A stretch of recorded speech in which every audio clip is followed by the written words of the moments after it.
ሰላም ተወዳጆች እንዴት ናችሁ?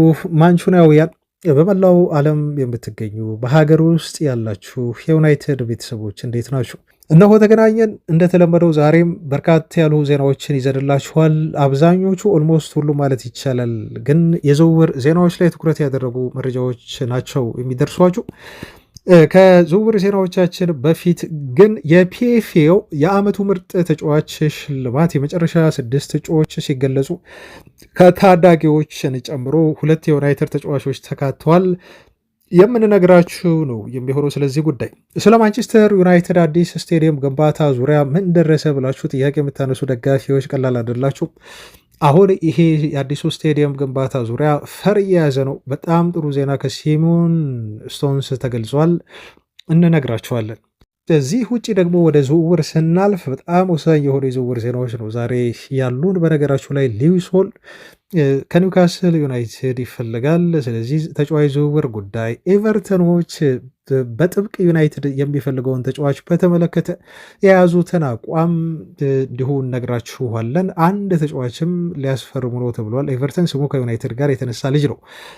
በክንፍ የአጥቂ ቦታ ላይ ሞርጋን ሮጀርስን በተመለከተ ያለውን ወቅታዊ ሁኔታ እንደዚሁም ዩናይትድ አጥብቆ ስለሚፈልገውና ክለቡን እንደሚለቅ ስለተረጋገጠው ራፋኤል ሊአኦ ወቅታዊ አሁናዊ ዜናም ወጥቷል።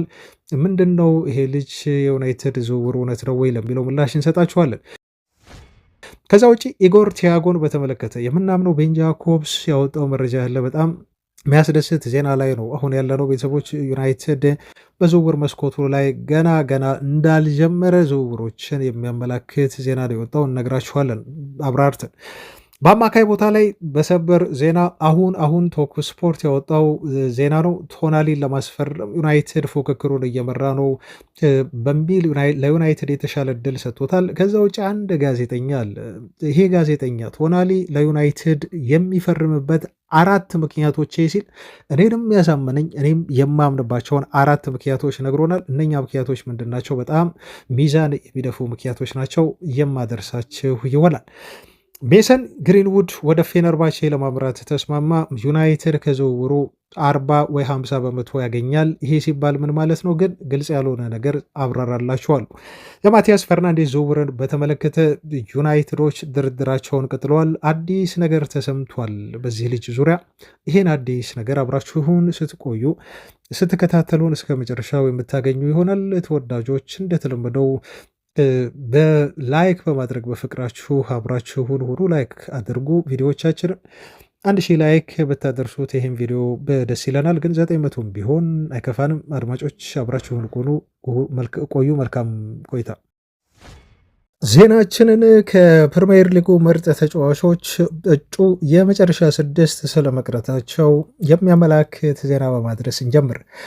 የፕሪሚየር ሊጉ የዓመቱ ምርጥ ተጫዋቾች ሽልማት እጅግ በጣም የሚጠበቅ ነው። እንደምታውቁት በኦገስት ወር አጋማሽ ኦገስት 25 ላይ እንደሚደረግ ከዚህ በፊት መረጃውን ነግረናችኋል።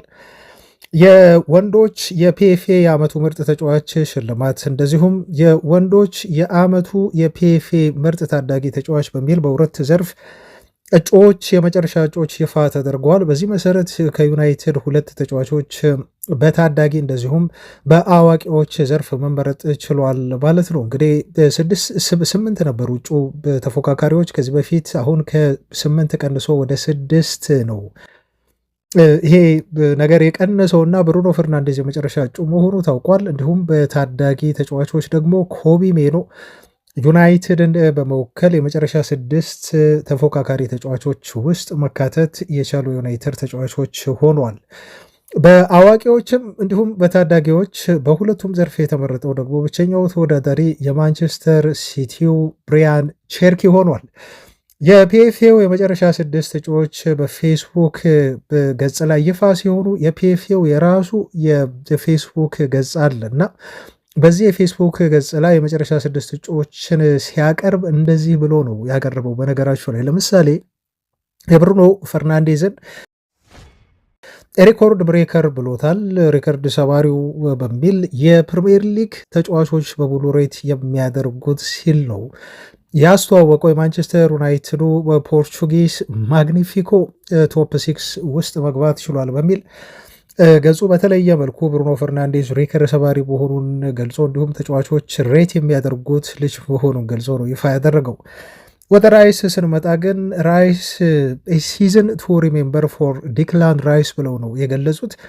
ዲክላን ራይስ ሊያስታውሰው እስከ ዘላለም ትውስ ሊለው የሚችል ሲዝን እያሳለፈበት በሚል ራይስንም እንደዚሁ ገልጸውታል ማለት ነው። የብሩኖ ፈርናንዴዝን አገላለጽ ትንሽ ከበድ እንዳደረጉትና የተሻለ ግምት እንዳለው እንድናስብ አድርገውናል በዚህ ፖስታቸው። ለማንኛውም የተጫዋቾቹ ድምፅ የፊታችን ኦገስት 25 የሚታወቅ ነው የሚሆነው። ብሩኖ ፈርናንዴዝን በተመለከተ በቅርቡ ቤራዳ በሰጡት አስተያየት ላይ ተጫዋቹ እንደው እናንተ የምታውቁት እግር ኳስ ላይ በሚያበረክተው ተዋጽኦ ብቻ ነው ግን ከሜዳ ውጭ ደግሞ ለታዳጊዎች በቡድኑ ዙሪያ ለሚሰሩ እያንዳንዱ ነገሮች ብሩኖ ፈርናንዴዝ ምን ያህል ትልቅ ስብዕና እንዳለው ተጫዋቹን ከሜዳ ውጭ አታውቁትም፣ ብዙ ጥሩ ነገሮች ያሉት ታላቅ ተጫዋች ነው በሚል ቤራዳ ብሩኖን አሞካሽቶ እንዲሁ አመስግኖት ነበር። ብሩኖ ፈርናንዴዝ እንደዚህ አይነት ስብዕና እንዳለው ከዚህ በፊት ነግረናችኋል። የቡድኑ ኤጀንት ሁሉ ነው፣ ተጫዋቾችን ያስተባብራል፣ ታዳጊዎችን ያበረታታል። እንዲሁም ዩናይትድን በተመለከተና ተጫዋቾቹን በተመለከተ በማህበራዊ ሚዲያ ላይ ጥሩ ነገር ሲሰሩ ወጥቶ በማመስገን በማበረታታት የሚቀድመው የለም። ለምሳሌ አማድ ዲያሎ እና ኡስማን ዴምቤሌ አንድ ፎቶ ተነሱ። በዚህ የዓለም ዋንጫ የወዳጅነት ጨዋታ ላይ ነበር አይቬሪ ኮስት በአማድ ዲያሎ የመጨረሻ ደቂቃ ጎል ፈረንሳይን በወዳጅነት ጨዋታ በታሪኳ ለመጀመሪያ ጊዜ ያሸነፈችው እና አማድ ከኡስማን ደምቤሌ ጋር እንዲሁ ፎቶ ተነስቶ ማሊያ ተቀያይረው ፖስቷል ኢንስታግራም ላይ። እንዲሁም ስለ ጨዋታው በፖስተው ፖስት ላይ ብሩኖ ፈርናንዴዝ አማድን ማይ ሊትል ዋን ሲል ተጫዋቹን ያበረታታ በትን ፖስት እንዲሁ ተመልክተናል። እና ብሩኖ ፈርናንዴዝ እንደዚህ አይነት ስብዕና ያለው እንኳን በዩናይትድ ቤት ውስጥ እየተጫወቱ ያሉ ቀርቶ ከዩናይትድ ለወጡ ተጫዋቾች ሁሉ ሳይቀር እነ ማታን ሁሉ ሳይቀር እያበረታታ ያለ እጅግ አስደናቂ ስብዕና ያለው ተጫዋች ነው። ይህን ሽልማት የማግኘትም የተሻለ ድል የተሰጠው ኮከብ ነው ብሩኖ ፈርናንዴዝ። የኮቢ ሜኑን ጉዳይ በአጭር ገልጸን እንውጣና ቤተሰቦቻችን ሜኑ እድሜ ለካሪክ ብሏል። እዚህ ደረጃ የበቃሁት አሁን ላለሁበት ደረጃ የደረስኩት የእንግሊዝ ብሔራዊ ቡድንን ወክዬ ወደ ዓለም ዋንጫው መሄድ የቻልኩት ካሪክ ዩናይትድን ስለያዘ ነው በሚል ትልቁን ምስጋና ለማይክል ካሪክ ሰጥቷል። ካሪክ እንደው አምኖብኝ ሜዳ ላይ ባያሰልፈኝ ኖሮ ይህንን እድል አላገኘም ነበር፣ የእንግሊዝ ብሔራዊ ቡድን ማሊያንም ለብሼ ወደ ዓለም ዋንጫው መሳተፍ አልችልም ነበር። ስለዚህ ለካሪክ ያለኝ አድናቆትና ምስጋና ታላቅ ነው በማለት ነው ኮቢ ሜኑ ለአሰልጣኙ ያለውን ክብር የገለጸው። በእንግሊዝ ብሔራዊ ቡድን ማይክል ካሪክ ለብሶ የነበረውን 16 ቁጥር ማሊያም ለብሶ እንዲጫወት ተጫዋቹ መወሰኑን የማሊያ ቁጥር እንደተሰጠውም ከዚህ በፊት መስማታችን ይታወቃል። ተጫዋቹ በነገራችሁ ላይ ከሄቨን ጋር የትልቅ የሆነ የዋጋ ለውጥ ያመጡ ተጫዋቾች በሚል በትራንስፈር ማርኬት በከፍተኛ ደረጃ የመሸጫ ዋጋቸው ወይንም ደግሞ ማርኬት ቫሉዋቸው ከጨመሩ ተጫዋቾች መካከል አንዱ ሆኗል። ሜኑ 40 ሚሊዮን ዩሮ ነበር ባለፈው የተተመነው። አሁን ግን በ30 ሚሊዮን ዩሮ ጭማሪ አድርጎ 70 ሚሊዮን ዩሮ ተተምኗል። ማርኬት ቫሊዩ ሆኗል ማለት ነው። ትልቁን እዚህ ጋር ምርቶ ያሳየው ደግሞ ሄቨን ነው። ሄቨን 5 ሚሊዮን ዩሮ ነበረ የተገመተው። አሁን ግን የማርኬት ቫሊዩ 30 ሚሊዮን ዩሮ ሆኖ እንደተቀመጠ ነው መመልከት የሚቻለው። ከተጫዋቾቻችን መረጃዎች ወጣ እንበልና ስለ አዲሱ ስቴዲየም ግንባታም እንደዚሁ አፕዴት እናድርጋችሁ ቤተሰቦቻችን። ማንቸስተር ዩናይትድ አዲስ ስቴዲየም እገነባለሁ ብሎ እቅድ ካወጣና ፕላኑን ይፋ ካደረገ ቆየት ብሏል። ኦልሞስት ወደ 1 ዓመት ይሆነዋል። ግን በታሰበው መንገድ ደግሞ ይሄ ፕላን እየሄደላቸው አይደለም። ትልቁ ምክንያት በኦልድ ትራፎርድ ዙሪያ ባሉ የመሬት ይዞታዎች ላይ ከመሬት ይዞታ ባለቤቶች ጋር ስምምነት መድረስ ባለመቻሉ ነው፣ ወይም ከፍተኛ የሆነ የካሳ ክፍያ በመጠየቃቸው ምክንያት ነው። በኦልድ ትራፎርድ ዙሪያ የባቡር ሀዲድ እንዳለ የባቡር ጣቢያ እንዳለ ይታወቃል። ኢቨን ይሄ ባቡር ጣቢያ ራሱ የጠየቃቸው የካሳ ገንዘብ ለመሬቱ በጣም ከፍተኛ መሆኑን ተከትሎ መስማማት ስላቃታቸው ዩናይትድ አመራሮች 50 ሚሊዮን ፓውንድ የሚጠጋ ነው ለመሬቶቹ የካሳ ክፍያ ያዘጋጁ ወይም ፈቃደኛ ናቸው የተባለው። ግን በዙሪያው ያሉ የመሬት ይዞታ ባለቤቶች ደግሞ እስከ 200 ሚሊዮን ፓውንድ ይፈልጋሉ ተብሎ ተጓቷል። የክለቡን የስቴዲየም ግንባታ ሂደት በሚፈለገው ፍጥነት እንዳይሄድ አድርጎታል። እናም አሁን ማንቸስተር ዩናይትድ ይህን ፕሮጀክት ወደፊት ለማሻገር የተሻለ እርምጃ እየተራመድኩ ነው በሚል ነው ሰሞኑን መግለጫ ወጣው ማለት ነው። በሰር ጂም ራትክሊፍ የሚመራው የማንቸስተር ዩናይትድ የስቴዲየም ግንባታ ቡድን እንዳሳወቀው ከሆነ አሁን ነገሮችን ለማጠናቀቅ በጣም ጠቃሚ የተባሉ ህጋዊ እርምጃዎችን ዩናይትድ እየሄደ ነው ብለው ተናግረዋል። ዲዛይኑ ኦልሬዲ አልቋል። እንደዚሁም በአጠቃላይ የግንባታ ወጪዎች በሙሉ አሁን ባለው ዋጋ ተተምነው ተጠናቀዋል።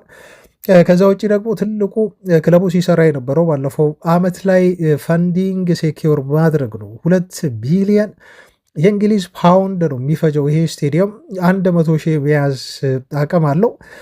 ስለዚህ የግሌዘር ቤተሰቦች ደግሞ ለዚህ ስቴዲየም ግንባታ የሚሆን የገንዘብ አቅም ከኪሳቸው እንደሌለ ይታወቃል። ስለዚህ በስፖንሰሮች ነው እንግዲህ ወይ በአክሲዮን ወይ ደግሞ በተለያዩ መንገዶች የተለያዩ ፈንዶችን ለማሰባሰብ ጥረት ሲያደርጉ የነበረው አሁን ያ ተሳክቶላቸው ከጫፍ ደርሷል ተብሎ ነው የተነገረው ማለት ነው። እና የማንቸስተር ዩናይትድ የስቴዲየም ሂደት እንደው ከምን ደረሰ ለምትሉን አድማጮቻችን እንደ ኦመር ቤራዳ ገለጻ ከሆነ በጣም ተስፈኛ ነን፣ ኦፕቲሚስት አለ በመካከላችን ብለዋል። በቀጣዮቹ ሳምንታት ወይም በቀጣዮቹ ወር ላይ የመሬት ይዞታዎችን በሙሉ ለሙሉ እንረከባለን ወይም ሴኪዩር እናደርጋለን የሚል ተስፋ እንዳላቸው ገልጸው የክለቡ ባለስልጣናት በሙሉ ስቴዲየሙ ከዚህ በኋላ በታቀደለት እቅድ መሰረት እንደሚሄድና በፍጥነት ግንባታው እንደሚጀምር ያላቸውን ተስፋ እንደዚሁ ተናግረዋል። ግን ግንባታው እስኪጀመር በራሱ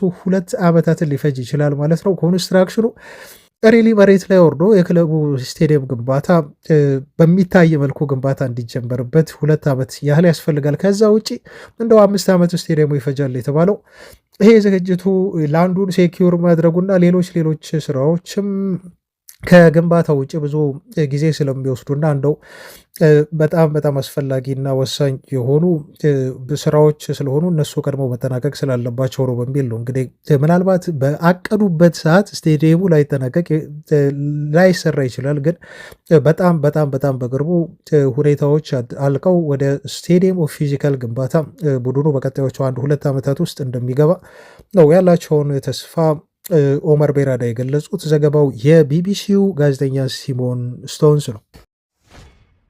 ወደ ዝውውር ዜናዎቻችን እንለፍ። ቤተሰቦች ቪዲዮ ላይክ ማድረጋችሁን አትርሱ። ቤተሰቦቻችን 800 ቪዲዮ ላይኮችን እየሰጣችሁ ነው፣ እጅግ ከልብ እናመሰግናለን። ቤተሰቦቻችን ግን ደግሞ በቂ አይደለም፣ አበረታቱን። 1000 ላይክ ብታስገቡት ቪዲዮውን በጣም ደስ ይለናል። ሁላችሁም ላይክ እያደረጋችሁ እንድትከታተሉን ላቅ ባለ አክብሮት ነው የምንጠይቀው። ወደ ዝውውር ዜና ሳልፍ የመጀመሪያ መረጃ የሚሆነው የኒውካስል ዩናይትድ ለተከላካዩ የጠየቀው ገንዘብ ነው። ለሉዊስ ሆል ዝውውር ማንቸስተር ዩናይትዶች 70 ሚሊዮን ፓውንድ ሂሳብ የሚያቀርቡ ከሆነ ብቻ ኮንሲደር አደርጋለሁ ልጁን ለመሸጥ የሚል አቋም ይዘዋል ተብሏል። በጣም የሚያስደነግጥ ነው። ቤተሰቦቻችን ለአንድ ተከላካይ እንግዲህ 70 ሚሊዮን ፓውንድ ዩናይትድ እየተጠየቀ ያለበት የዝውውር ክረምት እያሳለፈ ነው ያለው። ልጁን በጣም ሬት ያደርገዋል።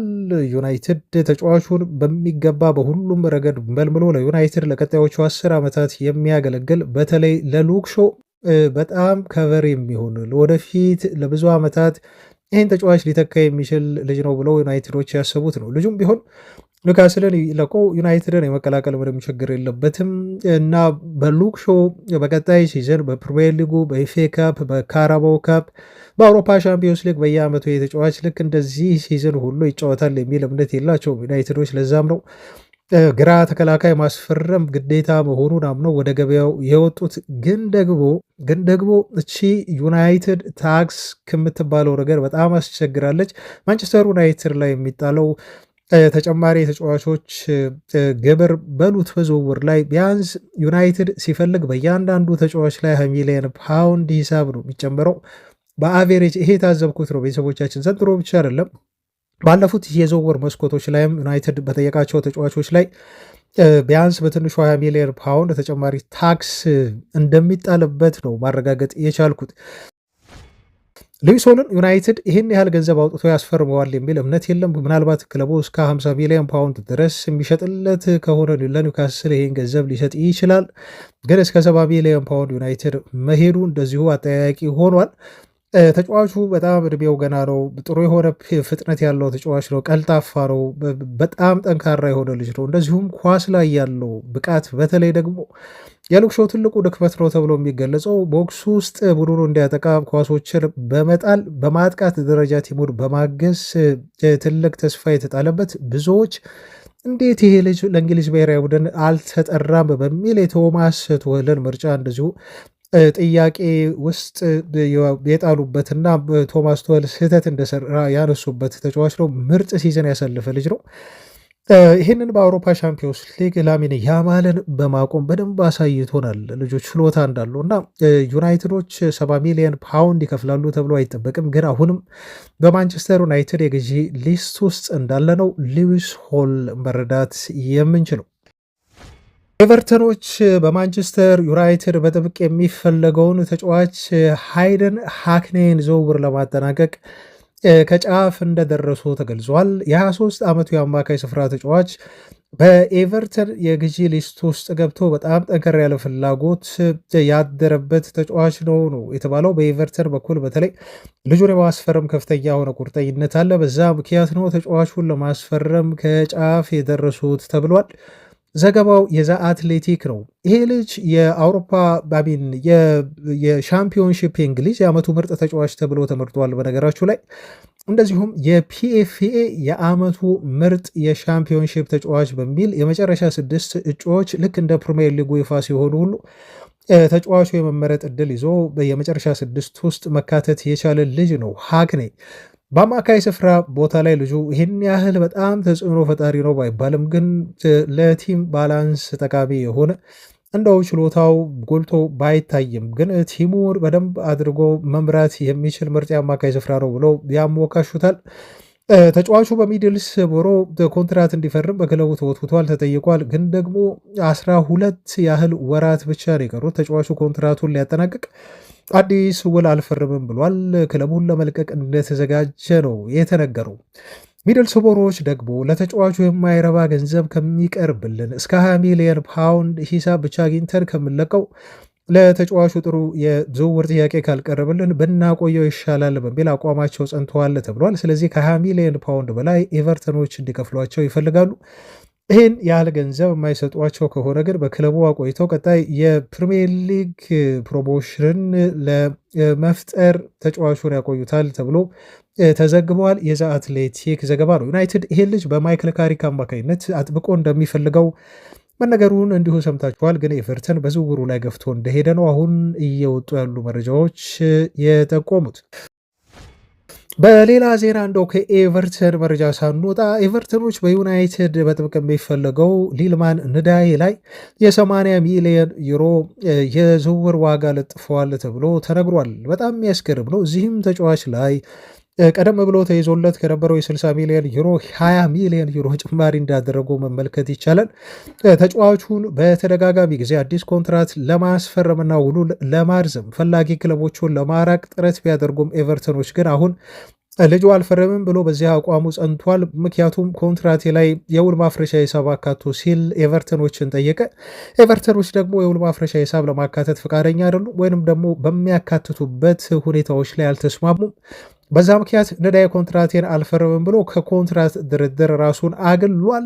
እና እንግዲህ መሄድ የምትፈልግ ከሆነ ፈላጊ ክለቦች ልክ እንደ ኒውካስል ዩናይትድ ጎርደን ዝውውር ባርሴሎናዎች 80 ሚሊዮን ዩሮ እንደከፈሉት ሁሉ ከአንተም ዝውውር እኛ 80 ሚሊዮን ዩሮ እንፈልጋለን ብለው ኤቨርተኖች ይህን ያህል ዋጋ ለጥፈውበታል ተብሎ ተገልጿል። በዚህን ተጫዋች ዝውውር ዩናይትድ እየመራ እንደሆነ ተነግሯል። ኤቨርተኖች ምናልባት ውሉን የማያድስ ከሆነ ግን ተጫዋቹን በግዳጅም ቢሆን ክረምት ላይ ሊሸጡት ይገደዳሉ የሚል ሪፖርት ወጥቷል። ዩናይትድ ከሚፈልጋቸው የግራ አጥቂ መስመር ተጫዋቾች አሁን ወደ ክለቡ የመምጣት እጅግ የተሻለ እድል ያለው ተጫዋች ሊልማን ንዳይ እየሆነ እንደመጣና ዩናይትዶች ፉክክሩን እየመሩት እንደሆነ ዘገባዎች እየጠቆሙን ይገኛል። እንቀጥል ቤተሰቦቻችን። በግራ ቦታ ላይ ያሉትን ዜናዎች እናድረሳችሁ። በግራ አጥቂ መስመር ላይ ዩናይትድ የሚፈልጋቸው ተጫዋቾች እጅግ ከፍተኛ ገንዘብ የተጣለባቸው ነው። ከዚህ በፊት የሞርጋን ሮጀርስን ዝውውር ስንነግራችሁ ዩናይትዶች አጥብቀው ቢወዱትም ይህን ተጫዋች ለመሸጥ ግን አስቶን ቪላዎች የጠየቁት የዝውውር ገንዘብ አሁን ከፍ ብሎ 80 ነበር ስንሰማ የነበረው። ዘ አትሌቲክ ጋዜጣ ደግሞ አሁን እስከ 100 ሚሊዮን ፓውንድ ይህን ተጫዋች ለመሸጥ እየጠየቁ ነው ብሎ ዘግቧል። 134 ሚሊዮን የአሜሪካ ዶላር ማለት ነው። በጣም የሚያስገርም ነው ቤተሰቦቻችን። እንግዲህ አሁን አንድ ተጫዋች በተለይ ደግሞ ጎርደን በ80 ቢሊዮን ዩሮ ወደ ባርሴሎና ሄደ ብለው ክለቦች ገሱን ዝውውር እንደ ቤንች ማርክ እየተጠቀሙ የተጫዋቾቻቸውን የመሸጫ ዋጋ በጣም እያናሩት እየሰቀሉት ይገኛሉ። አስቶን ቪላዎችም እንግዲህ ለዛ ይመስላል በጣም የዚህን የተጫዋች የዝውውር ዋጋ በ20 ሚሊዮን ፓውንድ ጭማሪ አድርገው እስከ 100 ሚሊዮን ፓውንድ አደረሱት ተብሎ የተነገረው። ተጫዋቹ ገና 23 ዓመቱ ነው። አስቶን ቪላን ለመልቀቅ ፑሽ አያደርግም ተብሏል። ይህን ያህል አይቸኩሉም። በቅርቡ ነው አዲስ ኮንትራት የፈረመው። በዛ ላይ አስቶን ቪላዎች በአውሮፓ ሻምፒዮንስ ሊግ በመጫወት ላይ ይገኛሉ። በሚፈልገውን ውድድር አስቶን ቪላ ቤት ያገኛል። ስለዚህ ከእድሜውም ትንሽነት አንጻር ልጁ ቪላን አስገድዶ የለቀቁኝ ደብዳቤ አስገብቶ ክለቡን ለመልቀቅና ወደሚፈልጉት ክለቦች አርሰናል፣ ቼልሲ፣ ሲቲ፣ ዩናይትድ ለመሄድ ግፊት አያሳድርም ተብሏል። ነገር ግን ቪላዎች ለመሸጥ ዝግጁ ከሆኑና ለገበያ የሚያቀርቡት ከሆነ እንዲሁም የሚስማሙ ከሆነ አስቶን ቪላን ለመልቀቅ ተጫዋቹ በጣም ዝግጁ ነው ተብሎም ተነግሯል። ነገር ግን ይህን ልጅ ለማስፈረም ክለቦች ከፍተኛ ገንዘብ ማውጣት እንዳለባቸው ተነግሯል። ዩናይትድ ይህን ያህል ገንዘብ ለሞርጋን ሮጀርስ ዝውውርም ያወጣል ተብሎ አይጠበቅም። አስቶን ቪላዎች የመሸጫ ዋጋውን ካልቀነሱ በስተቀር ዘገባው የዘ አትሌቲክ ነው። ተወዳጆች እንቀጥል። ዜናዎቻችን አልተረኩም። ዛሬ ፈጠን ፈጠን እያልኩ ላቀርብላችሁ እየሞከርኩ ነው። ቤተሰቦቻችን አሁንም ዜናዎች አሉ። ላይክ ብቻ አድርጉ። እናንተ አበረታቱን። ጥሩ የሆኑ አስተያየቶቻችሁን ኮሜንት ላይ ያስፍሩልን። አብራችሁን ሁኑ ነው የምለው። አሁንም ከግራው የዩናይትድ ክፍል አልወጣውም። በነገራችሁ ላይ ዩናይትድ ግራ መስመር ላይ ተጫዋች ያስፈርማል ስላችሁ ዝም ብዬ ተራሩ መር አይደለም እያወራው ያለሁት ቤተሰቦች። የግራ ተከላካይ ዩናይትድ ይፈልጋል። የግራ ክንፍ አጥቂ ተጫዋች ይፈልጋል። እንዲሁም 9 ቁጥር ይፈልጋል። በጣም ተጨባጭ የሆነ የዩናይትድ የግዢ ኢላማ እንዲሁም ዩናይትድ ሊያጠናክር የሚፈልግባቸው ቦታዎች ናቸው ከአማካይ ክፍል ውጭ። ለዛ ነው ዜናዎችን እየተከታተልኩ የማደርሳችሁ። አሁን ወደ ኤሲ ሚላኑ ኮከብ ራፋኤል ሌአው የወጡትን ዜናዎች ልንገራችሁ። ታማኙ ኒኮ ሺራ የተባለ ጋዜጠኛ አለ። ስለ ራፋኤል ሌአኦ ዝውውር እንደዚህ ሲል ተናገረ። ዩናይትድ እና አርሰናል ራፋ ሌአኦን በተመለከተ መረጃ ጠይቀዋል አለ። ሁለቱም የፕሪሚየር ሊግ ግዙፍ ክለቦች ተጫዋቹ ሊገኝበት ስለሚችል የውል ስምምነቶች የፋይናንስ ሁኔታዎች ለመረዳት አስቀድመው ከክንፍ መስመር ተጫዋቹ ተወካዮች ጋር መገናኘታቸውን አረጋግጫለሁ ሲል ነው ታማኙ ኒኮ ሺራ አስተያየቱን የሰጠው። ግን እስካሁን ድረስ ምንም አይነት ይፋዊ ጥያቄ ለኤሲ ሚላን አላቀረቡም፣ ነገር ግን እውነተኛ ፍላጎት እንዳላቸው አረጋግጫለሁ በሚል ነው ማለት ነው የዘገበው። አሁን ይህ ዘገባ ስንመለከት እንግዲህ ምን ያህል እውነትነት እንዳለው እናረጋግጣለን። ራፋኤል ሊያኦን ዩናይትድ እውነትም ለማስፈረም ይፈልገዋል። ምናልባት የጊዜ ጉዳይ የቅደም ተከተል ካልሆነው በስተቀር ዩናይትድ እንደ አማራጭ አድርጎ ያዘው ተጫዋች ስለሆነ ዝውውሩን ሊገፋበት ሊሄድበት እንደሚችል መረዳት እንችላለን። ምክንያቱም ከወዲሁ ከተጫዋቹ ወኪሎች ጋር ግንኙነት ማድረግ ዩናይትድ ስለጀመረ። ነገር ግን ሚላኖች በዚህ ተጫዋች ዝውውር ዙሪያ ማቆየት ይፈልጋሉ ተብሏል። ፍላጎት አላቸው፣ ልጁን ይሸጡታል፣ ምንም ጥያቄ የለውም። ግን ደግሞ ሚላኖች አድቫንቴጅ ለመያዝ በዓለም ዋንጫው ምክንያት ይፈልጋሉ ተብሏል። እንግዲህ ሪስክም አለው በረከትም አለው። ምንድነው ሪስኩ? ምናልባት ራፋኤል ሊያኦ አይታወቅም፣ ዓለም ዋንጫው ላይ ጉዳት ሊደርስበት እንደሚችል ግልጽ ነው። ከዚህ ውጭ ግን ሚላኖች ያሰቡት ካልኩሌት ያደረጉት ከፖርቹጋል ብሔራዊ ቡድን ጋር ምናልባት ራፋኤል ሊያኦ ደግሞ በጣም ጥሩ ፐርፎርም ካደረገ በዙሪያው ጥሩ ተጫዋቾች አሉ እነ ብሩኖ ፈርናንዴዝን ጨምሮ በጣም ተግባብቶ መጫወት የሚያስችል ድንቅ ብቃት አለው። ስለዚህ ዓለም ዋንጫው ላይ ምርጥ ብቃት ካሳየ የራፋኤል ሊያኦን መሸጫ ዋጋ ከፍ እናደርጋለን በሚል አሁን ካስቀመጡበት 40 ሚሊዮን ፓውንድ የዝውውር ዋጋ ከዛ በላይ ሊጠይቁ እንደሚችሉ ከዓለም ዋንጫው ፐርፎርማንሱ በኋላ ተመልክቷል። ይሄን የዓለም ዋንጫ እየጠበቁ ነው ሚላኖች በጉጉት። ምክንያቱም የራፋኤል ሊያኦን ድንቅ ብቃት ተከትሎ የመሸጫ ዋጋውን ከፍ ለማድረግ ተብሎ ተገልጿል። ይህ በእንዲህ እንዳለ ራፋኤል ሊያኦ አሁንም ለስፖርት ቲቪ እንደዚህ ሲል አስተያየቱን ሰጥቷል። ከዚህ በፊት የተናገራቸውን አስተያየቶች አድርሰናቸዋል። በድጋሚ ላሊጋ ወይንስ ደግሞ ፕሪሚየር ሊግ ተብሎ አማራጭ ተሰጠው። እንደዚህ ሲል መለሰ። ከሴሪያ ውጪ አዲስ ፈተና እፈልጋለሁ አለ። ፕሪሚየር ሊጉን በትልቅ ትኩረትም እከታተላለሁ። እድሉ ከተፈጠረልኝ በፕሪሚየር ሊግ ወይንም ደግሞ በላሊጋ ብጫወት በጣም ደስ ይለኛል። ችሎታዬ በእነኛ ሊጎች ይበልጥ ይታያል። ሚላን አሁን በተገነባበት መንገድና አሁን እየተጫወትን ባለንበት አጫወት ምክንያት ልዩነት ማምጣት በምችልበት ቦታ ላይ እንድጫወት ተደርጊያለሁ ብዬ አላምንም ሲል ራፋኤል ሌያው አስተያየቱን ቀጥሎ፣ በተጨማሪም ለ4 እና ለ5 ወራት ያህል በጉዳት እየተጫወትኩ አልነበረም። ከተፈጥሯዊ ቦታዬ ውጪ መጫወቴም ተደምሮ በግንቦት መጨረሻ ላይ ፍጹም ተዳክሜ ነበር ሲል ነው ራፋኤል ሌያው ለስፖርት ቲቪ አስተያየቱን የሰጠው። ቤተሰቦቻችን ራፋኤል ሌያው እንግዲህ ለምን ከሚላን መልቀቅ እንደፈለገ በተለይ ተጫዋቹ የብቃት መውረድ ገጠመው የተባለበት ትልቁ ምክንያት ከክለቡ እሱን ከሚያጫውትበት ፖዚሽን ጋር በተያያዘ በተፈጥሯዊ በሆነው በግራ ክንፍ የአጥቂ መስመር እየተጫወተ ስላልሆነ እንደሆነ ነው ምክንያት የሰጠውና ከሚላን ለምን መልቀቅ እንደፈለገ ተጫዋቹ ምክንያቶቹን በዚህ መልኩ ያስቀምጠው ማለት ነው። በጣም የቆረጠ ይመስላል። ከዚህ ሲዝን በኋላ ራፋኤል ሌያው በሚላን ቤት አይቆይም። የት ይሆናል ማረፊያ የሚለው በጣም አጓጊ ነው። ከእንግሊዝ ማንቸስተር ዩናይትድ እና አርሰናል እንዲሁም ከእንግሊዝ ውጭ መጫወት የሚፈልግ ከሆነ ተጫዋቹ ከስፔን የተወሰኑ ጥያቄዎች ቀርበውለታል። መጨረሻ ላይ ማረፊያው የት እንደሚሆን አብረን እየተከታተልን የምናደርሳችሁ ይሆናል። ዩናይትድ ግን ሪያል የሆነ ፍላጎት ኢንተረስት እንዳለው በዚህ ተጫዋች ዝውውር ዙሪያ ላረጋግጥላችሁ እወዳለሁ። ከዛ ውጭ የአጥቂ መስመሩን አይተን እንጨርስ። እዚህ ጋር ቤተሰቦች አሁን ወደ 9 ቁጥር የዝውውር ዜና ነው የምናልፈው። ቤን ጃኮብስ ይባላል ይህን መረጃ ያወጣው የቶክ ስፖርት ጋዜጠኛ ነው። ሁላችሁም ታውቁታላችሁ። ስለ ቤን ጃኮብስ በዚህ ቻናል ላይ በተደጋጋሚ አውርቻለሁ። ቤን ጃኮብስ ስለ ማንቸስተር ዩናይትድ የ9 ቁጥር ፍላጎት ሲናገር ዩናይትዶች ሲሪየስ ናቸው፣ ለቤንጃሚን ሼሽኮ ከቨር ቢሆን ኤክስፔሪንስ የሚሰጠው ታላቅ አጥቂ ማስፈረም ይፈልጋሉ፣ ጫና የሚቀንስለት። ምክንያቱም ዩናይትድ ውድድሮች በቀጣይ ሲዝን ይበረቱበታል፣ በርካታ ጨዋታዎች ይኖራሉ። እንዲሁም ቤንጃሚን ሼሽኮ አንዳንድ ጨዋታዎች ላይ የጉዳት ምልክት እያሳየ ነው። የተወሰኑ ጨዋታዎች በጉዳት ምክንያት አምልጦታል። ስለዚህ ዩናይትድ እዛ ቦታ ላይ አጥቂ ማስፈረም እንዳለበት አምኖ ገበያውን እየተመለከተ ይገኛል ሲል ቤን ጃኮብስ ተናገረ።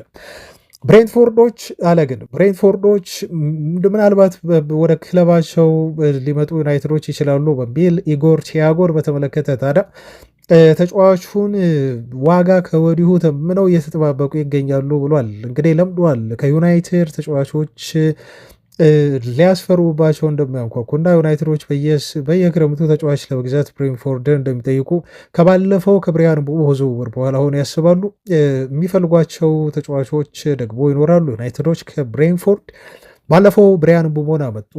ዝውውሩ በ60 ይጠናቀቃል ሲባል በ72 ሚሊዮን ፓውንድ ተጫዋቹን ሸጡላቸው። ዘንድሮ ደግሞ አዲስ ኮንትራት ያስፈርሙትን በፕሪሚየር ሊጉ በከፍተኛ ጎል አስቆጣሪነት ከኤርሊንግ ብራውት ሃላንድ ጋር እየመራ ያጠናቀቀውን ኢጎር ቲያጎን ለመሸጥ ከዩናይትድ 70 ሚሊዮን ፓውንድ ሂሳብ እንፈልጋለን ብለው የዚህ ተጫዋች ላይ 70 ሚሊዮን ፓውንድ ሂሳብ ለጥፈውበታል ብሎናል ቤን ጃኮብስ። ግን ዩናይትድ ይህን ልጅ ለማስፈረም በተለይ ጆሹዋ ዘርክዜን መልቀቅ ይጠብቃል። ምክንያቱም ዩናይትዶች ተጫዋቹን ከማስፈረማቸው በፊት ግን ቦታዎችን ፍሪ ማድረግ አለባቸው። እንዲሁም ከደሞዝ ቢላቸው ላይ በአጥቂ መስመር ላይ ያሉ ተጫዋቾችን መቀነስ ይኖርባቸዋል ብሎ ነው የዘገበው።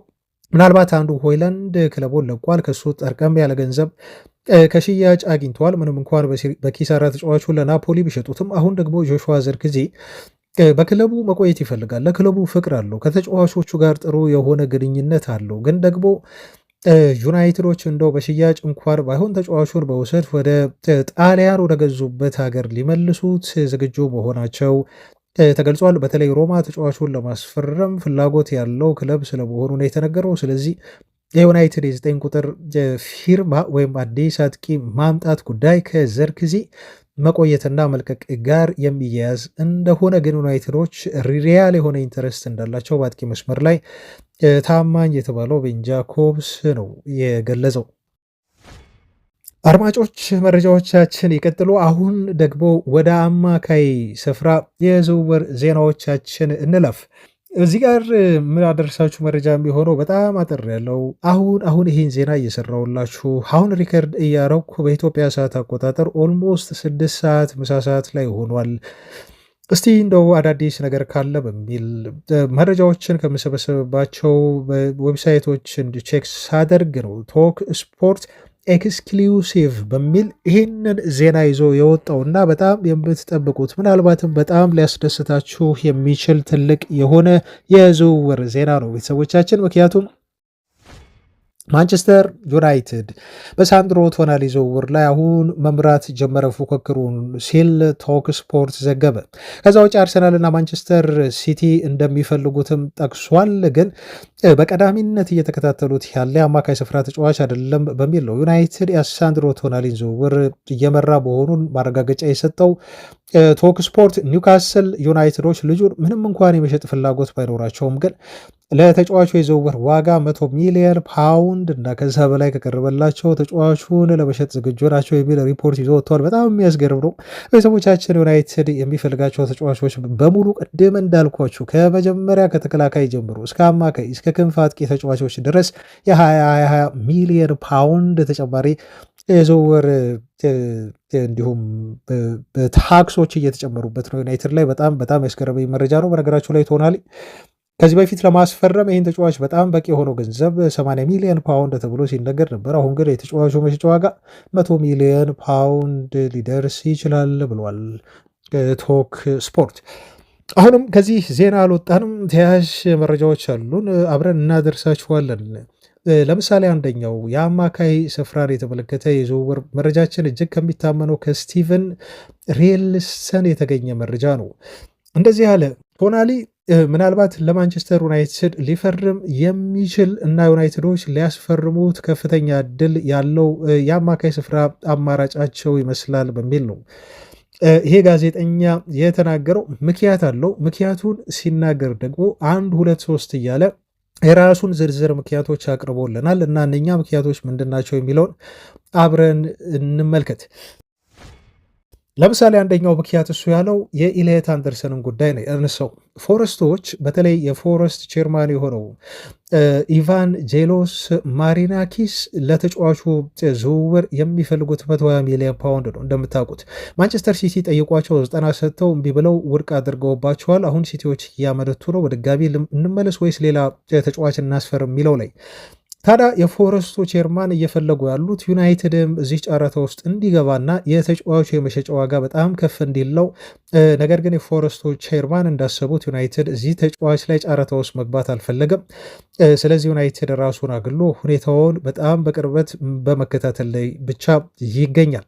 ስለዚህ የኢልየት አንደርሰን ዋጋ መናር ምናልባት ዩናይትዶች ከዚህ ዝውውር ሙሉ ለሙሉ ፉክክር ውጭ እንዲሆኑ የሚያደርጋቸው ምክንያት ይሆናል ሲል ይህንን በዚህ መልኩ አስቀምጧል። ሌላኛው ስለ ኦሪሊየን ቹዋሜኒ ነው ያነሳው። ኦሪሊየን ቹዋሜኒ በሪያል ማድሪድ ቤት ይቆያል ተብሎ ይጠበቃል ብሏል። ምክንያቱም ደግሞ በሪያል ማድሪድ ቤት አሁን አማካይ ለማስፈረም ያለው ፍላጎት በጣም ተቀዛቅዟል ነው ያለው። በተለይ ማንቸስተር ሲቲውን አማካይ ሮድሪን ሊያመጡት አስበዋል። እንዲሁም ማድሪዶች ተጫዋቹን ኮንትራቱ ከማለቁ በፊት ወደ ሳንቲያጎ በርናባው ሊያስፈርሙት ይጥራሉ። የ1 ዓመት ኮንትራት ቀሪ ቢቀረውም ልጁን በድርድር ከሲቲ ጋር እንግዲህ በዋጋ ተስማምተው ወደ ማድሪድ ያስፈርሙታል ተብሎ ቢጠበቅም አሁን ግን ፔሬዝ በጣም በግልጽ ጉዳዩን አሳውቀዋል። ምክንያቱም ሮድሪን አሁን አናስፈርመውም የሚል ቁርጥ ያለ አቋምና ጽናታቸውን ሁሉ ተናግሯል። ለተጫዋቹ የሚሆን ገንዘብ እንደማያወጡ ነው የተናገሩት ፔሬዝ። ታዲያ ይሄ ሁኔታ ትልቅ ተጽዕኖ እንዳለው መገመት ትችላላችሁ። ምክንያቱም ማድሪድ ብዙ ጊዜ የሚሄድበት አካሄድ በተለይ ተጫዋች ኮንትራት ሊጨርስ ከሆነ በጣም ብልጣብልጥ ነው። አሁንም ልክ እንደ ኮናቴ እንዳደረጉት እንደ አርኖልድ እንዳደረጉት በተለይ በዚህ ሁኔታ እንደ ሊቨርፑል የበደሉት ክለብ የለም። ማድሪዶች ተጫዋቾች ውላቸውን ሲጨርሱ በመጠበቅ በነፃ ወይም የፊርማ ክፍያ መጠነኛ በመስጠት ብቻ በማስፈረም ይታወቃሉ። አሁን ይሄን ነገር በሮድሪ ሊደግሙት ሳይሆን አይቀርም እና ከዚህ ቀጣይ ሲዝን በኋላ ሮድሪን በነፃ ዝውውር ሊያስፈርሙት ማድሪዶች ዝግጁ ሳይሆኑ አይቀርም። ለዛ ነው ፔሬዝ ደውለው ለሲቲዎች በቃ ትተነዋል፣ ሮድሪን አናስፈርምም የሚል አቋማቸውን በግልጽ ያሳወቁት ተብሎ ተነገረ። ታዲያ ይሄ ጉዳይ ዩናይትድ ላይ ትልቅ ተጽዕኖ ማሳደሩ አይቀርም። ምክንያቱም ደግሞ ሮድሪ ወደ ሪያል ማድሪድ የማሄድ ከሆነ ሪያል ማድሪድ ቹዋሜኒን ይበልጥ ለማቆየት ምክንያት ያገኛል። በዚህ ምክንያት እንደ ሁለተኛ በቶናሊ ወደ ዩናይትድ የመምጣት እድል ሊኖረው ይችላል ብሎ ጠቅሷል። ሶስተኛው ልንገራችሁ፣ ኒውካስል ዩናይትዶች ምንም እንኳን በቀጥታ ልጁን የመሸጥ ፍላጎት ባይኖራቸውም ግን ለተጫዋቹ ጥሩ የሆነ የዝውውር ጥያቄ ከቀረበላቸው ቅድም እንዳልኳችሁ የቶክ ስፖርት በጣም የቀርቦን መረጃ እንዳደረስኳችሁም ለተጫዋቹ ዝውውር 100 ሚሊዮን ፓውንድ ከቀረበላቸው ሊሸጡት ይችላሉ የሚል እምነት አሳድረዋል ማለት ነው ዩናይትዶች። ይሄን የተመለከቱ ዩናይትዶች የኒውካስል ዩናይትድን የመሸጥ ፍላጎት ያዩት ቀይ ሰይጣኖች ታዲያ ልክ እንደ አንቶኒዮ ጎርደን ሁሉ ኒውካስሎች ጥሩ ገንዘብ ካቀረበን ይሄን ልጅ መልቀቅ ዕድል አላቸው ብለው ያምናሉ። ምንም እንኳን ከጎርደን ሽያጭ የተወሰነ ገንዘብ አግኝተው ኒውካስሎች ያለባቸውን የገንዘብ ችግር የቀረፉ ቢመስሉም ግን ቶናሊ በራሱ አንደበት መልቀቅ እፈልጋለሁ፣ በቀጣይ ሲዝን እንደው ወደ አውሮፓ ሻምፒዮንስ ሊግ መጫወት እፈልጋለሁ ብሎ የሚላቸው ከሆነ ለድርድር በራቸውን ይከፍታሉ ተብሏል። ስለዚህ ለዩናይትድ ልጁን ይበልጥ እንዲፈርም የሚያስችል እድል እንዲይዙ ያደርጋቸዋል ተብሎ በሶስተኛ ምክንያትነት ተቀምጧል።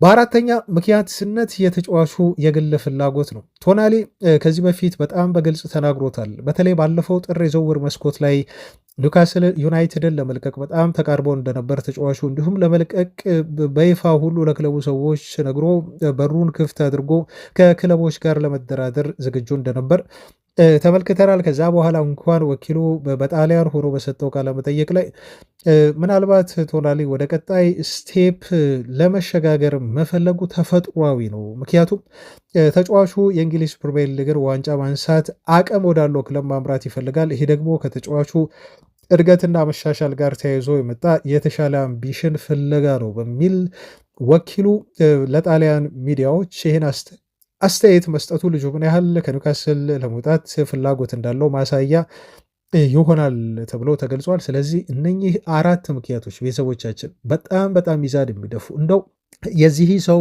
ይህን አለ ብዬ መረጃውን ለማድረስ ሳይሆን ቶናሊ ወደ ማንቸስተር ዩናይትድ የመፈረም እድል እንዳለው ለመንገር ያህል ምክንያታዊ ለመሆን ያህል ያቀረብኩላችሁ መረጃ ነው ማለት ነው። ስለዚህ መደምደሚያው ምንድን ነው? ቶናሊ የፕሪሚየር ሊግ ልምድ ያለው ማንቸስተር ዩናይትድ ቤት ውስጥ መጥቶ ወዲያውኑ ልዩነት መፍጠር የሚችል ዩናይትዶች ለያዙት ኤሊት የሆነ የአማካይ ፈራሚ ቦታ የሚሆን ተጫዋች ነው ማለት ነው። አቴነብል ነው፣ ሊያገኙት የሚችሉት ተጫዋች ነው። ኤሊየት አንደርሰን የማይቀመስ በጣም ውድ የሆነ ተጫዋች እንደሆነ ተመልክታችኋል። ቹዋሜኒን ለማስፈረም ማድሪድ ቤቶች ብዙ ነገር መፈጠር አለባቸው። ቤተሰቦቻችን ያ እንዲሆን ይጠበቃል ማለት ነው፣ ተጫዋቹ ገበያ ላይ ስላልቀረበ። ስለዚህ ቶናሊን ስታዩ ሞር ሪያሊስቲክ እና ዩናይትድ የመፈረም ትልቅ እድል ያለው ኳሊቲ አማካይ ስፍራ የዩናይትድ አማራጭ ነው ማለት ነው። በእነኚህ ምክንያቶች ቶናሊ ወደ ዩናይትድ የመምጣት ሰፊ እድል አለው። እኔም የማምንበት በጣም ጥሩ የሆነ መረጃ ነው። ቤተሰቦች ተወዳጆች እንቀጥል። ቅድም እንደው ያላደረስኳችሁ አንድ ዜና አለ ከዩናይትድ ከሚለቁ ተጫዋቾች ጋር በተያያዘ ከጫፍ የደረሰ የተቃረበ መረጃ ነው። ይሄ የሜሰን ግሪንውድን ጉዳይ የሚያነሳ ዜና ነው። ፋብሪዞ ሮማኖ ለጥፎታል። በነገራችሁ ላይ እሱ ስለለጠፈው ብቻ ሳይሆን ከራሱ አይደለም ዜናውን ያመጣው። በእርግጥ ፋብሪዞ ሮማኖ ከሌሎች ምንጮች ጠቅሶ ነው ይሄን ያለው። በተለይ ፌነርባቼዎች አሁን ፕሬዚዳንታዊ ምርጫ እያካሄዱ ነው። የማድሪድን ፕሬዚዳንታዊ ምርጫ ቅስቀሳ አይነት ነገር እዛም ቱርክ ውስጥ የተለመደ ነው እንደምታውቁትና የፌነርባቼ ቀጣይ ፕሬዚዳንት ለመሆን እየተወዳደሩ ያሉ እጩ ናቸው። በግል እንደ ምርጫ መቀስቀሻ አድርገው ሜሰን ግሪንውድን ለማስፈረም እንደተስማሙ እየተናገሩ የሚገኙት።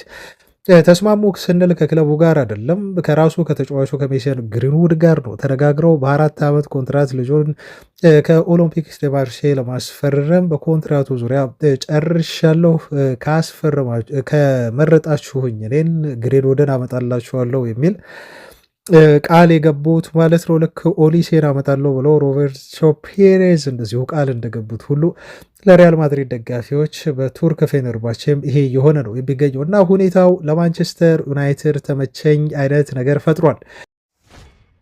ምክንያቱም ከሜሰን ግሪንውድ እንደምታውቁት ዩናይትዶች ትልቅ የሆነ ሴል ኦን ክሎዝስ አላቸው። በዛ ምክንያት ነው እንግዲህ ዩናይትዶች ከዝውውሩ 50 እና 55 ሚሊዮን ዩሮ የሚፈልጉት ማርሴዎች ይሄን ገንዘብ ሲቀበሉ ዩናይትድ 40 በመቶ ቢያንስ ከተጫዋቹ ሽያጭ ይወስዳል ማለት ነው። ይህን ጉዳይ ግን ላስረዳችሁ ብዙዎቻችሁን እያምታታ ስለሆነ ነው። ለምሳሌ አሁን ተጫዋቹን ዩናይትድ የሸጠው 26 ሚሊዮን ፓውንድ ነው ወይም ደግሞ 30 ሚሊዮን ዩሮ። ዩናይትድ ለማርሴይ ልጁን 30 ሚሊዮን ዩሮ ከሸጠው በኋላ ከወደፊት ሽያጩ 50 በመቶ ድርሻ አለኝ ብሎ ዩናይትድ ሲስማማ፣ ለምሳሌ አሁን ከፌነርባቼ ጋር በ50 ሚሊዮን ዩሮ ሸጡት እንበል። በ50 ሚሊዮን ዩሮ የሚሸጡት ከሆነ እንግዲህ ዩናይትድ ግማሽ ሲባል ያው 25 ሚሊዮን ዩሮ ዩናይትድ ያገኛል ብላችሁ ልታስቡ ትችላላችሁ። ግን ደግሞ እንደዚህ አይደለም። ቤተሰቦቻችን ጥንቃቄ አድርጉ። ብዙ ጊዜ የተጫዋቾች ኮንትራት ላይ የሚሰፍረው ከወደፊት ሽያጭ የሚገኝ ገንዘብ የፐርሰንቴጅ መጠን ከገዙበት ዋጋ ትርፍ በኋላ የሚሰላ ነው። ለምሳሌ አሁን ሜሰን ግሪንውድን የገዙት በ30 ሚሊዮን ዩሮ ነው። ማርሴዎች ተጫዋቹን በ50 ሚሊዮን ዩሮ ከሸጡት ያተረፉት 20 ሚሊዮን ዩሮ ነው። ስለዚህ የ20 ሚሊዮን ዩሮ ግማሽ ነው ማለት ነው ዩናይትድ የሚያገኘው። ስለዚህ ከተጫዋቹ ሽያጭ ብቻ ማንቸስተር ዩናይትድ ወደ 10 ሚሊዮን ዩሮ ያገኛል ማለት ነው እንጂ በተሸጠበት ዋጋ በግማሽ ተሰልቶ ዩናይትድ 25 ሚሊዮን ዩሮ ከዚህ ተጫዋች ሽያጭ ማግኘት ይችላል ወይም ያገኛል ማለት አይደለም። ይህንን እርማት ውሰዱ። በየትኛውም ተጫዋች የወደፊት ሽያጭ ፐርሰንቴጅ ሲሰላ በዚህ መልኩ ነው የሚሰላው። ክለቡ ከገዛበት ዋጋ አትርፈው ሲሸጥ 5ም ያትርፍ 10ም ያትርፍ 20ም 30ም 40ም 50ም ያትርፍ ከትርፉ ነው ማለት ነው ክፍያ ወይንም እንደዚህ የኮሚሽን ክፍያዎችን የሚያገኙት ክለቦች ዩናይትድ በዚህ መልኩ ነው አሁንም ከግሪንውድ ሽያጭ ገንዘብ የሚያገኘው እንጂ በግማሽ እንዲሁ አይካፈልም ለማለት ነው። ለማንኛውም ቤተሰቦቻችን ወደ ቀጣይ ትልቁ መረጃ ሳልፍ የማቲያስ ፈርናንዴዝን ጉዳይ ላነሳላችሁ ነው። ቀጣይ የመጨረሻ መረጃ የሚሆነው የእሱ ነው እና ትላንት በጣም ብዙ ዜናዎች ወጡ በየሰዓታቱ በዚህ ተጫዋች ዝውውር ዙሪያ መረጃዎች ይወጣሉ። ዝውውሩ ምን ያህል አስቸጋሪ የሆነ እንደመጣ የሚያሳይ ነው ማቲያስ ፈርናንዴዝ ዝውውር ጉዳይ። በነገራችሁ ላይ ግን አንድ ጥሩ የሆነ ትልቅ ነገር የምነግራችሁ ትላንት በፔሬዝ በአንድ ተጫዋች ላስፈርም ነው ብለው እንደው ከፔጄ ተጫዋች ካመጡ በተለይ አማካይ ስፍራ ላይ እነ ኔቬስ እና እነ ቪቺኒያን የሚያመጡ ከሆነ ለዩናይትድ ስጋት ነው። ምክንያቱም ፔጄዎች ማቲያስ ፈርናንዴዝን በየትኛውም ዋጋ ክፍሎ ሊያስፈርሙት ይችላሉ የሚል ስጋት እንዳለ ስነግራችሁ ነበር። አሁን ይሄ ስጋት ተቀርፈዋል። ለምን ኦሊሴን ነው የፈለጉት ተብሏል። አሁን ግልጽ ሆኗል። የፊታችን ማክሰኞ በይፋ ለኦሊሴ ዝውውር 150 ሚሊዮን ዩሮ ሪያል ማድሪድ ያቀርባል ማለት ነው። ስለዚህ ፔጂዎች መጥተው ማቲያስ ፈርናንዴዝን ዩናይትድ እንዳያስፈርመው ይነጥቁናል የሚል ስጋት አሁን በመጠኑ ሙሉ ለሙሉ አይደለም፣ በመጠኑም ግን ይሄ ስጋት ቀንሶልናል። ይሄ አንዱ ትልቁ የማቲያስ ፈርናንዴዝ ዜናችን ነው። ከዛ ውጪ ትላንት በዚህ ተጫዋች ዝውውር ላይ ወጡ መረጃዎችን ስናይ የዩናይትድ ሰዎች አንድ ነገር አሳውቀዋቸዋል። ምክንያቱም ዌስትሃሞች ለተጫዋቹ እንደውም 100 ሚሊዮን ፓውንድ ሊጠይቁ ነበረ።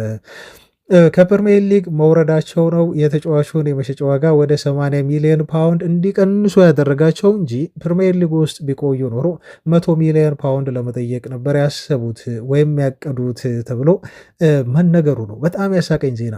እንደ ምክንያት ያነሱት ኢሌት አንደርሰን ከሱ እድሜ ላቅ ያለ ነው። ምክንያቱም ማቲያስ ፈርናንዴዝ 21 ዓመቱ ነው፣ ኢሌት አንደርሰን 23 ዓመቱ ነው።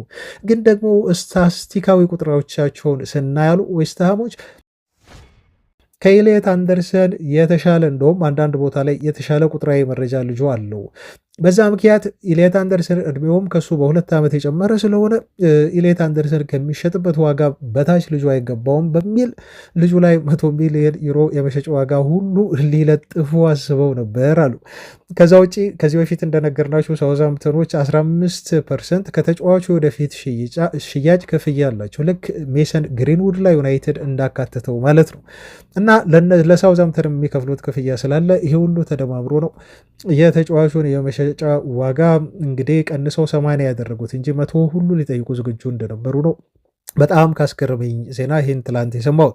ለማንኛውም ዩናይትድ ቤት አንድ አቋም ተይዟል። በዩናይትድ በኩል የተያዘው አቋም በዚህ ተጫዋች ዝውውር ጉዳይ ለወኪሉ እንደተናገሩት ከሆነ ከዌስትሃም ጋር በድርድር አግሬሲቭሊ የሚገቡት ተጫዋቹን ለማስፈረም ከ50 እስከ አዶንሱ ጨምሮ እስከ 60 ሚሊዮን ፓውንድ ሊሸጡላቸው ዌስትሃሞች በራቸውን የሚከፍቱ ከሆነ ነው። ዩናይትዶች ፋየር ፕራይስ ነው ብለው የያዙት ለተጫዋቹ ትክክለኛ የሚገባው የመሸጫ ዋጋ ነው ብለው የያዙት ማክሲመም ገንዘብ 60 ሚሊዮን ፓውንድ ሂሳብ ነው ማለት ነው። ስለዚህ አሁን የሚደረገው ድርድር ሁለቱን ክለቦች የሚያስማማ የሚሆን መሆን አለበት ማለት ነው። ምክንያቱም ስልክ አሁን አምና ብሪያን ምቡሞን ለማስፈረም ከብሬንትፎርድ ጋር ባደረግነው ድርድር ላይ ዩናይትድ 60 ሲያቀርብ እነሱ እንግዲህ 80 ወይ ከ70 ሚሊዮን ፓውንድ በላይ ብለው ሲጠይቁ የፈለጉት ገንዘብ የሚታወቅ ነበር። ምክንያቱም 70 እንደፈለጉ ዩናይትድ 60 እያቀረበም ቢሆን ያውቀዋል። አሁንም በዌስትሃም ዩናይትድ ድርድር ላይ ተመሳሳይ ነገር ነው የተከሰተው። እነሱ 80 ካሉ እንደው ተጠግተው ወደኋላ ወረድ ቢሉ ዩናይትድ ደግሞ ትንሽ ወጣ ቢል የልጁ የመሸጫ ዋጋ እስከ 70 ሚሊዮን ፓውንድ ሊደርስ ይችላል እና እቺ የ10 ሚሊዮን ፓውንድ ማርጅን ናት ዩናይትድ ዝውውሩን በፍጥነት እንዳያጠናቅቅ ልታደርግ የምትችለው እና ዝውውሩን ትንሽ አስቸጋሪ ውስብስብ ልታደርግበት በዩናይትድ ላይ ዌስትሃም ያቀደችው በዚህ መልኩ ነው ማለት ነው እና ቤተሰቦቻችን ስለዚህ ተጫዋች ያለው ነገር ይሄን ይመስላል። በፕራይሱ ላይ ማን ምን እንደፈለገ 80 ክፈለኝ ካለ እንደው ተደራድረን በአስተያየት አድርገን 75 ወይ 70 ሚሊዮን ፓውንድ እንሸጥልሃለን አይነት ነገር ነው ቤተሰቦቻችን። ይሄ ከዝውውር ባህሪ እየተረዳ ነው ባለፉት ዓመታት ላይ ማለት ነው እና ሁለቱ ክለቦች ኮምፕሮማይስ የሚደርሱበት ሬንጅ ነች ከ60 እስከ 70 ያለችው ገንዘብ ናው አሁን ዩናይትዶች የተረዱት ትልቁ ነገር ምንድን ነው? ተስፋ ያደረጉበት ምክንያት ልጁ ዩናይትድን መምረጡ አንደኛው ነው። ግን ደግሞ እንደ ፒኤስጂ አሁን ደግሞ ማድሪድም ሁሉ ገባበት እየተባለ ነው። ሊቨርፑል ይፈልገዋል። አርሰናል የተጫዋቹ ፈላጊ ነው። እነኚህ ሁሉ ትልልቅ ክለቦች ተጫዋቹን እንደሚፈልጉት ዩናይትዶች ያውቃሉ። ግን ደግሞ በሌሎች ምክንያቶች ቅድም በነገርኳችሁ ተጫዋቹን ፍላጎት መሰረት አድርገው እንደዚሁም ብቻ የዩናይትድ አመራሮች ከጀርባ ባጠኗቸው ምክንያቶች ልጁን እንደሚያስፈርሙት በጣም እርግጠኞች ናቸው ይላል። ዩናይትዶች በጣም ኮንፊደንት ናቸው። ንግግሮችን ቀጥለዋል ከዌስትሃም ጋር እና ብዙ ሚዲያ ላይ እየተራገበ ያለው 80 ሚሊዮን ፓውንድ እየተወራ ያለው ነገር በጣም ከልክ በላይ ኤግዛጅሬት ሆኗል፣ ተጋኖ ቀርቧል ብለው ዩናይትዶች ያምናሉ። ዝውውሩን ያጠናቅቁታል እርግጠኞች ናቸው በሚል ነው ማለት ነው የምናምናቸው የዜና ምንጮች እየተናገሩ ያሉት። ይሄ ተጫዋች እንደውም አንዳንድ የዜና ምንጮች በተለይ በጣም የምናምናቸው ለምሳሌ እንደ ሳይሞን ስቶንስ የመሳሰሉት እንደተናገሩት ከሆነ የቢቢሲው ጋዜጠኛ ማለት ነው ቤተሰቦች ከዌስትሃም ዩናይትድ ጋር ፍጹም አይቀጥልም እርግጠኛ ነኝ ብለው ነው ያወሩት። ለዌስትሃም ዩናይትድ ቅርብ የሆኑ የዜና ምንጮች ሁሉ ሳይቀሩ ስለ ዌስትሃም ጓዳ ጎድጓዳ ውስጡን በደንብ ጠንቅቀው የሚያውቁ ክለቡን በተመለከተ የውስጥ መረጃ አላቸው የተባሉ የሚታመኑ የዜና ምንጮች ሁሉ ሳይቀር ይሄ ልጅ ዌስትሃም ዩናይትድን ይለቃል ብለው እስከ 1000% እርግጠኛ እንደሆኑት ሲናገሩ ነበር። ትላንትም ሳይመን ስቶንስ በዚህ ተጫዋች ዝውውር ጉዳይ ላይ የጊዜ ጉዳይ ካልሆነ በስተቀር ተጫዋቹ ማንቸስተር ዩናይትድን መቀላቀሉ በተለይ አይቀርም። ዩናይትዶች እስከፈለጉት ድረስ ልጁንና በዝውውሩ ዙሪያ አጥብቀው እስከሄዱ ድረስ ወደ ማንቸስተር ዩናይትድ ሄዶ የመፈረም በጣም ሰፊ እድል አለው ማቲያስ ፈርናንዴዝ ሲል በዚህ መልኩ ለዩናይትድ ደጋፊዎች በጣም ተስፋ የሚሰጥ ጥሩ የሆነ ንግግር ተናግሯል ማለት ነው። እንደው እዚህ ጋር የኡመር ቤራዳን አስተያየት ላንሳና የዛሬ መረጃችንን ላብቃ።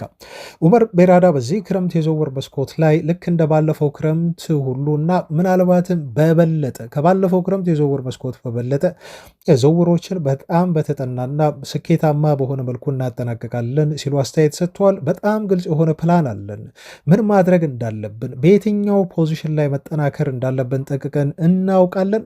ስለዚህ በዝውውር አካሄዳችን ላይ ግን ክለቦች ባልተገባ መልኩ የተጫዋቾችን የመሸጫ ገንዘብ እንዲያኖሩብንና እንዲሁም ለክለቦች የተጫዋቾችን ገንዘብ ማናሪያ ምክንያት ሆነን መቅረብ አንፈልግም።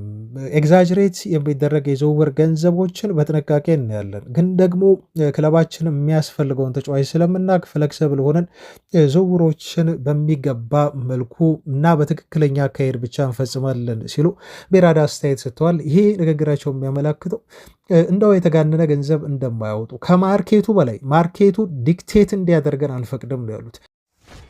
ገበያው እንዲመራን ሳይሆን ተጫዋቹ የሚገባውን ገንዘብ ብቻ እና ዋጋ ከፍለን እናመጣለን፣ እናዘዋውራለን ሲሉ በዝውውር ላይ ያላቸውን አቋም ገልጸዋል። ከዚህ በላይ ግን የገለጹት ትልቁ ነገር ዩናይትድ ሪክሪዩት የሚያደርጋቸው ተጫዋቾች ትልቁ የስትራቴጂ አንዱ መገለጫ ፕሩቭን የሆነ በፕሪሚየር ሊግ ተጫውቶ የሚያውቅ ብለው ተናግረዋል። ሚክስ የሆነ ስትራቴጂ ነው ዩናይትድ የያዘው። ሌላው ደግሞ ቶፕ የሆነ ታለንት መሆን መቻል አለበት፣ ከውጭ የሚያስፈርሙት ከሆነ ከሌላ ሊግ ማለት ነው።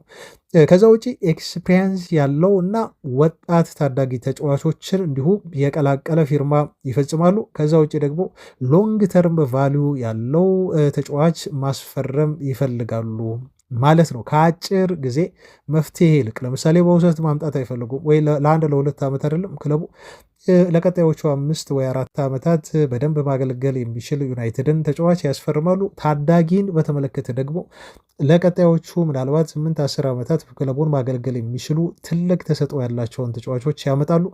ስለዚህ ሚክስ ነው ማለት ነው። ስትራቴጂው በሙሉ ይህን የቀላቀለ በጣም ብልጣብልጥነትና ጥንቃቄ የተሞላበት ግን ደግሞ ዳታን መሰረት ያደረገ ዝውውር ለመፈጸም ከባለፈው ክረምት በላይ እንደተዘጋጁ ነው የክለባችን ሲኢኦ ኦመር ቤራዳ የተናገሩት። ቤተሰቦቻችን አብራችሁኝ ስለነበራችሁ እጅግ ከልብ አመሰግናለሁ። አድማጮች ነገ አገኛችኋለሁ። አዳዲስ ጉዳዮች ይኖራሉ። እነሱን ይዤ ከተፈላለው ቤተሰቦች ዛሬ በቻልኩት ፍጥነት እንዲሁ በፈጠን ብዬ ለማቅረብ ሙከራ አድርጌያለሁ።